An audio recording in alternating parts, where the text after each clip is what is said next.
Community Watershed Committee meeting. And for our first item, I just want to give a little background so that everybody's on the same playing field. First of all, Lindsay Mattis is our administrator for the T-Stan Irwin. And she's going to straighten me out every time I go off track here about this grant opportunity that we have a possibility of. Well, actually, it's already been promised to the T-Stan, but just so you know what the background is, it has no finalized plans, and that's what the T-Stan group has been working on. It's was supposed to be a two-part deal where the first part of it was for wells, either repairing wells, testing water in wells, and things like that. The second part was to put in some water dispensing machines or outlets, whatever you want to call it, that you could fill bottles with. Well, after Lindsay, as always, does her homework, she found out how expensive those things are. So we're down to just one, and it was supposed to be for the homeless. That was the whole idea behind the water dispensing machine. So with the county pushing towards having that homeless set up down there in Jamestown off of School Road, I got really concerned and brought up numerous things that I thought could be a problem. And that's why I wanted all of you folks here, because it ended up where we never finalized anything other than because I brought up these things that the T-Stan formed a special committee, and I'm one of the members of that committee, and we're going to talk through how this water dispensing thing is going to work. But and two of my big major concerns have already been straightened out thanks to TUD staff, and I was real concerned that there was no pipe in School Road, and that who's going to pay for the water, because we can't make a gift of ratepayer funds. Well, as it turns out, staff did some research, and there is a water pipe in the road. It goes out to that site, and there is, and I guess it's on a meter. I would assume it's on a meter, and it's in the county's name. So now we know who's going to be paying for the water, and we know there's water there. So that's two biggies of mine that are off the table. We don't need to worry about. But I wanted to hear if any of you have any concerns about a water dispensing outlet down there at the homeless site, if there's going to be any adverse effect to TUD, so that, and that's why I invited Lindsay, so she could hear firsthand if there are any concerns, and then we can try and address them, because I don't want to lose this grant. It's a good grant, and we have a real good relationship with the water board, and they actually, I believe, approached. Didn't they tell you about it? Yeah. That's a new one, you know. Yeah, it came direct from that. So anyway, I'm open. Yes. Yeah, just a couple of questions.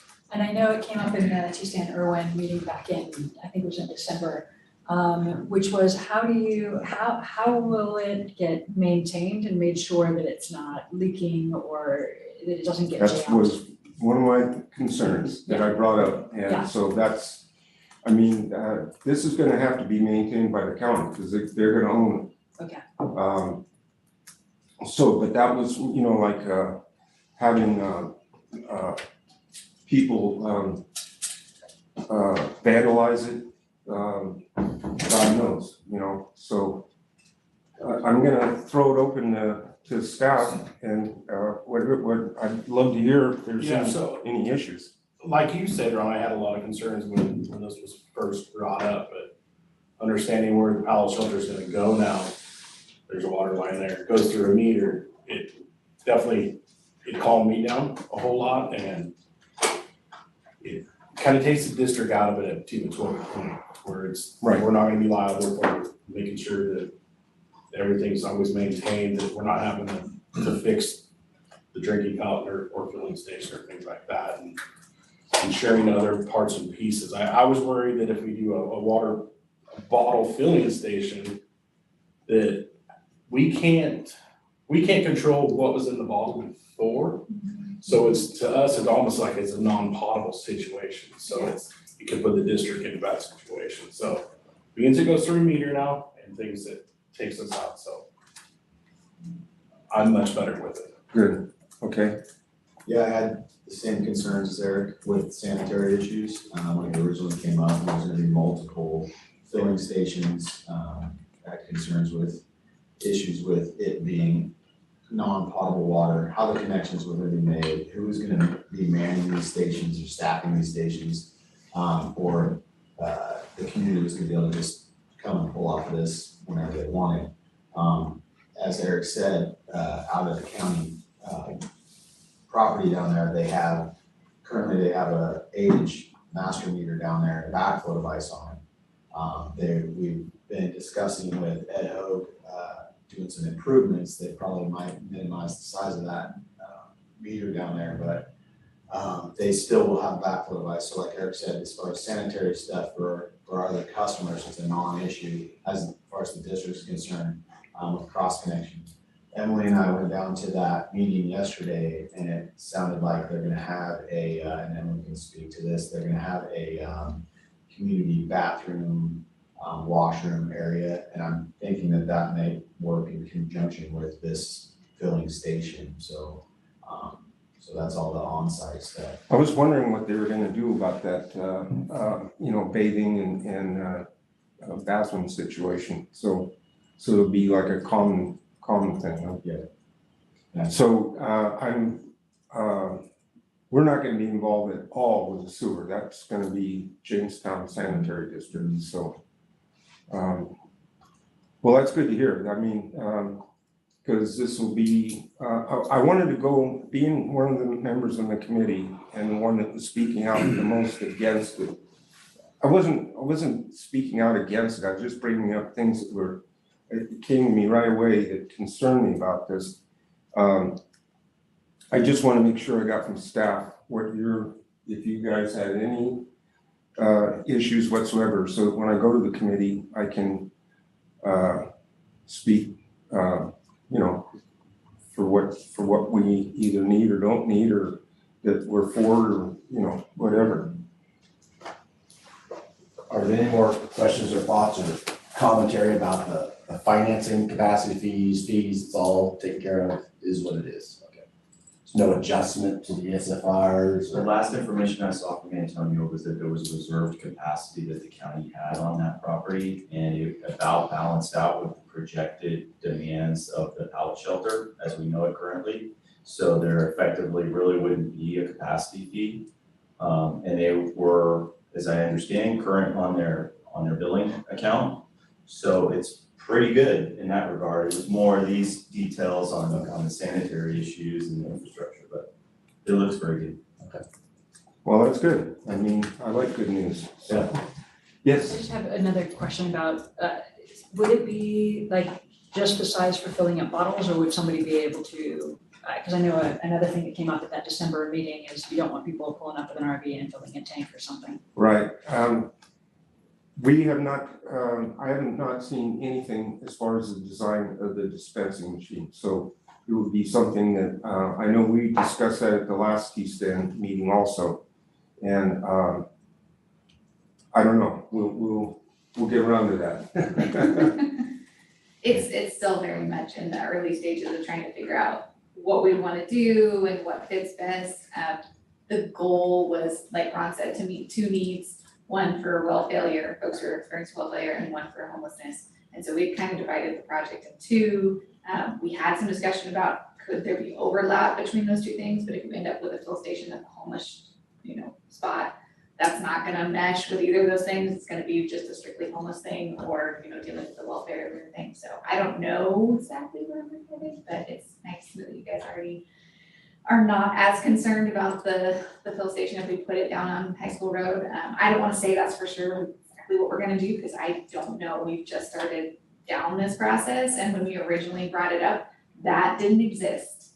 Because we put this grants paperwork together last fall, and so at that point, we were talking about downtown Sonora, because that's where the majority of the homeless were. So I still don't know for sure what we're doing. We talked to the county yesterday and about the homeless shelter, outside of that general public meeting, and kind of what their plans were and how this fit in there. I actually don't know for sure if they know what they want to do yet. It didn't sound like they had it all figured out. So so my only question to you guys would be, if we decided not to coordinate with them, maybe they already have that figured out. It sounded like they do have some funding to put that together. I don't know how, but they have something planned. If we decided to put it in a different location, does that bring back up a lot of those questions? And maybe you guys can give me some of those concerns so I know what they are, because I don't wanna not know what they are and then bring something to you guys and have, no, we can't do that. So if it wasn't at High School Road, what would the concerns be that I need to know about if it's gonna be in a different location? Because I'm imagining any location we pick was probably gonna deal with TV. I can't, and we're probably not gonna put it in Groveland or Twainhurst, so it means we probably deal with TV. So who would pay for the infrastructure upgrades? Okay. Who's gonna pay for the water? Okay. Who would maintain the watering station? Okay. And to make sure the water stays potable. Yeah. That's the biggest thing. The biggest things, okay. So if it's in a location that already has a county, An existing account. would be ideal, right, somewhere within the counties or the city's confines where there's already or the city for that matter, Yeah. where there's an existing meter, then it's fine. Okay. Because from the meter on, it's either the city or the county's responsibility, Right, so that would be great. Now, if there's not an existing meter in the location, right, then it's creating a new customer, new meter account with the city or the Sonora or the county. And again, we'll construct it to the meter, and then the responsibility is from then on is either the city or the county. I think that's the ideal situation for TUD. okay, And if it's new, we have the capacity issue too, depending on the size. That's what you figure. That would be rough to figure. It would be, I think that's the least of the concerns. Yeah. It'd be small, I'm sure. Yeah. What do you mean? Capacity, how much If it ESFR. was just- I don't know, For the if it was, drinking if it was in somewhere else in the city or the county, I could see it being what I would call used a lot. And that could run into some fair amount of water. Antonio's not here, but Antonio will work with the city or the county or whoever to figure out what's the right, what the right Okay, one is. well, And of course, we would come to a committee and Yeah, I'm just even concerned about how much water is gonna get used down there at that homeless thing. I mean, people just don't respect other people's stuff anymore. okay. is that helpful? No, that's great, that's great. All right. That gives me a good- Okay, so that concludes that item, and I would say, Melissa, it's just a discussion. Informational? Yeah. Okay. And so if you would like to stay, you're more than welcome, but if you would like to go. I have a few minutes, you're talking about IRW projects, I'll hang for a minute. Okay, good. All right, so our next item is, we had 3 TUD projects admitted to the T-Stan Irwin plan, which is what is necessary if projects are to be able to get a grant or grants to get them done. I understand that we're down one, which is good. Mount Provo project is already gotten a grant, and is it in progress? And it is in progress. Okay, well, so we only have two to talk about, and my big question is what exactly is involved in those projects? I'm thinking right now mostly about the Phoenix Lake preservation and restoration. What exactly is going to, what are we gonna try and accomplish on that? Are we gonna actually finish it the way the consultant, the original consultant laid it out? Or do we have something that's lesser or what? And I understand that Eric, I'm giving you a hard time here, that you feel you don't get direction, enough direction from the board. And I want to make sure from here on out, you get all kinds of direction from the board of directors.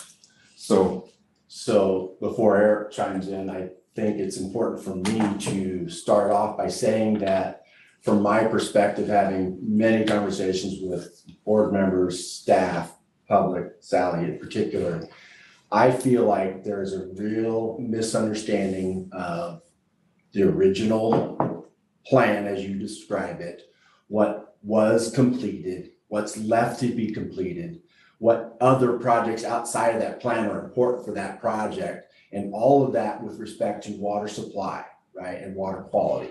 So I don't think, in fact, I'm certain we don't have enough information today to answer that question specifically. Because, like I said, there's a misunderstanding here.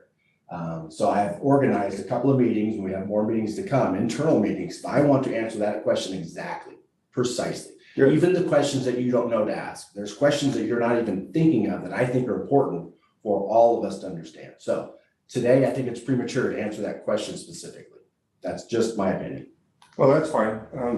You know, I went around and around about this with Hagelin. And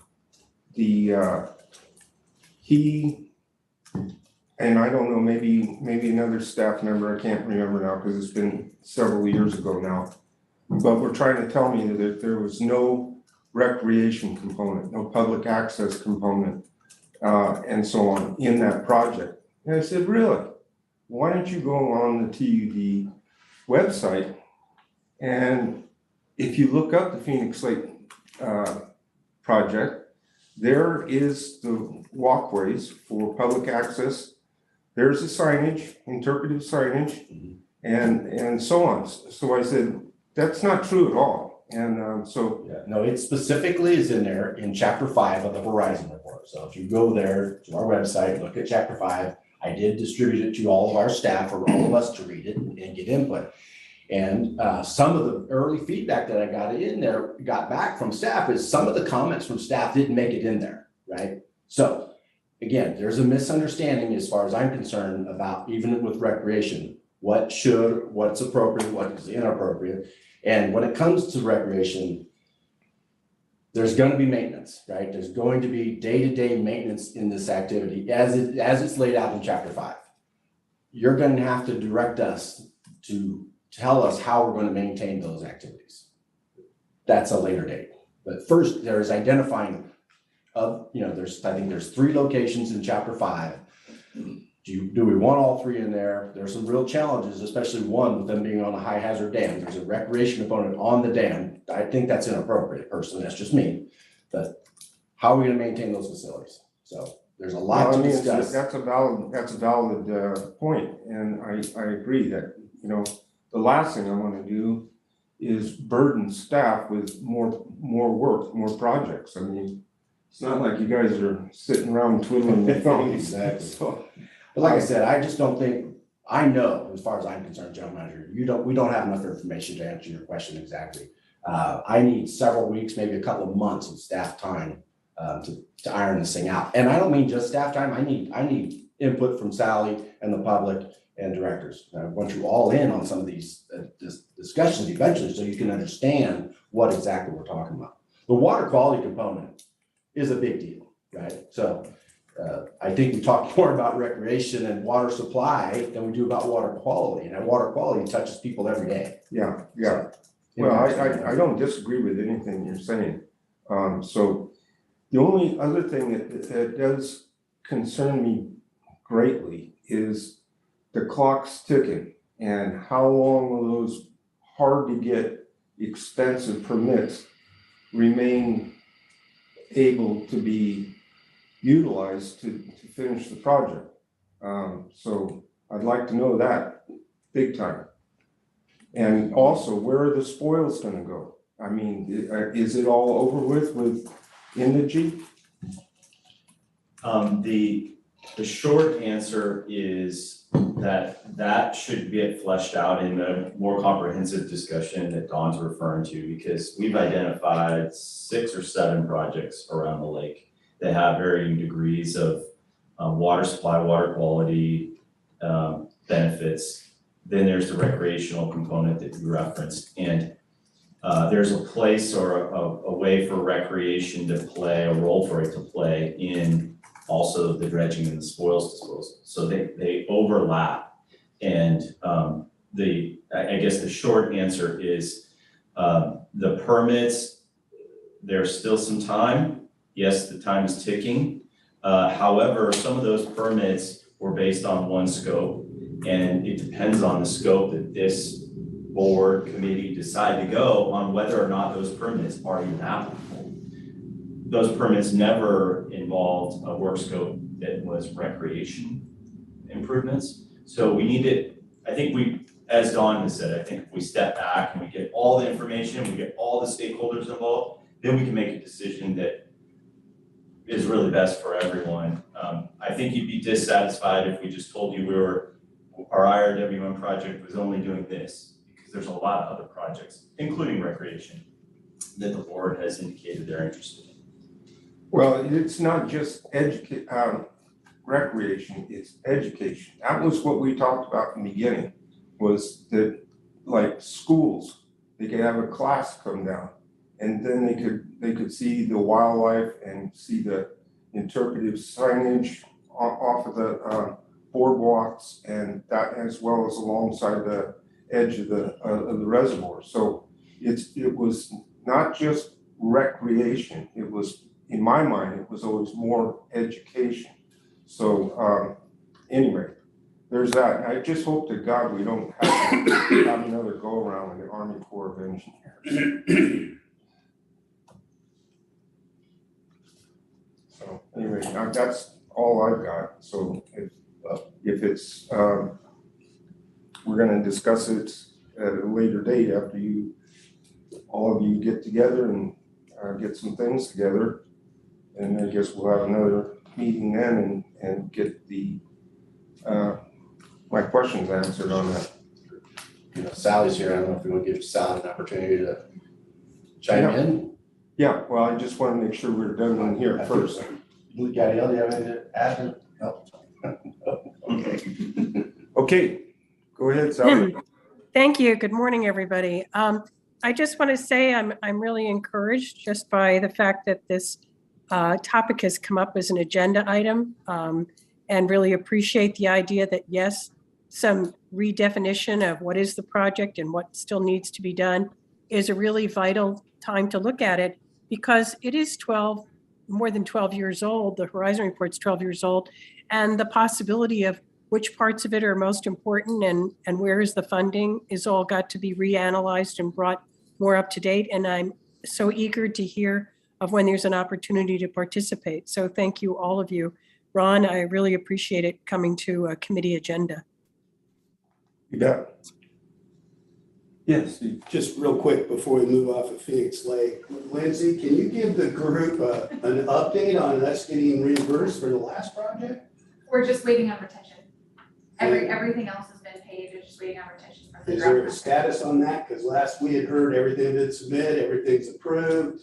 A couple months ago, we were gonna get the money, It we was got all- auditors next door. It was all approved in June, we're just waiting on them to cut a check, so. So you have no expectations? Month, 3 months, year? Usually they tell us 90 days. We got approval in June before the state budget was finalized. So I imagine there'll be a little bit of extra lag time because they can't issue new checks until they've gone through their budget process and then reopened all of their check writing. At least this is the explanation they give me when I ask on timeframe. I talked to Maria actually yesterday, who was our old manager for the drop contract. And she said, as far as she knows, it hasn't left DWR's passing of signatures and it hasn't gone to state controller yet. So I would say it's probably got at least 60 or 90 days before it shows up. I see, John Buckley has his hand up. Oh, Sorry, okay. John, I just opened up the, thing where I can see you. Go ahead, John. Yeah, all I would share is Dawn already alluded to it. Hopefully, when there are these discussions that are not needed to be the internal discussions, but you have feedback internally from staff about the Phoenix Lake and the scope of work and all the commitments that have been discussed publicly and were tied to the original grant amounts that came in, that you do include the Phoenix Lake Task Force and CSERC and any others that have been key players for 15 years in this process. So again, I'm sure there will be public comment opportunities, but if possible to be at least informed as early as we can would be very helpful for those of us that have invested a lot of time and effort into it, as Ron and others have done as well. Thank you. Yeah, you got it, John. In fact, for Director Ringen, you know, the question, our goal as staff is to give you all the information you need to make an informed decision as a board, right? So I envision us having a strategic planning session at some point soon, right? Early 2023, having a new strategic planning session.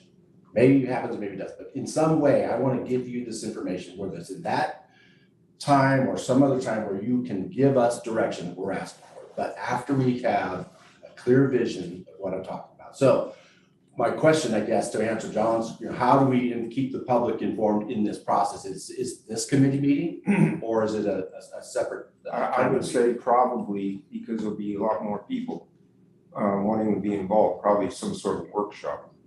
So a workshop. Yeah, an outside informative workshop. on Phoenix Lake alone. Yeah, Got it. Okay. Yeah. How's that, John? Okay.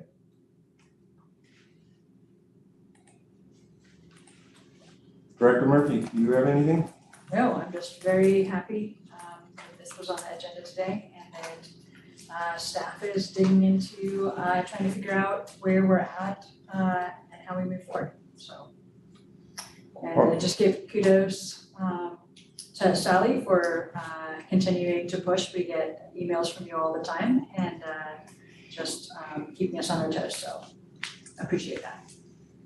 So, okay, I guess with that, we, once again, just discussion, information, Okay. to be continued, Okay. hopefully not for a long time. And I guess with that, we can go ahead and adjourn the meeting. Stormwater treatment plan? Trevor's waiting. Well, I thought that was basically what you were talking about, needing to get more information from staff, or is that complete? No, what I was referring to with water quality is improvements we can make to the lake that will help water quality at the lake, which impacts the treatment plant. I didn't put now, somebody told me why the stormwater treatment plant's on this. It's one of the ones that got approved by IRWM, right? It's in our plan now. It's in the plan, whatever I'm saying. Okay, so it's in the plan. I guess between Gabrielle and Trevor, you guys give an update on what's going on at the stormwater treatment plant. Halfway through about with the project, the electrical and controls of the plant upgrade. The new chemical building is, our crews are getting the groundwork done right now. And the building should be up here probably within the next month or so.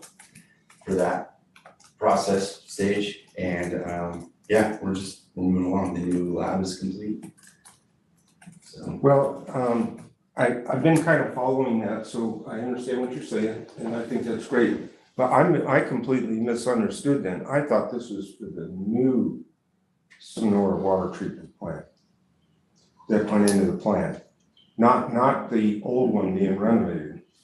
Director Raymond, no, it is for the old one. We made a presentation to the IRW and WAC like in March, and it was basically, remember the board hired Corolla to do a condition assessment of the old plant. Yeah. And that condition assessment came back with several recommendations, of which the first was the critical upgrade the electrical and controls, which Trevor is halfway done with and making great progress on. There were a host of other improvements that amounted to about $10 million. And our capital budget, that the board just adopted, the 5-year plan has about $8 million in it for investment at Sonora.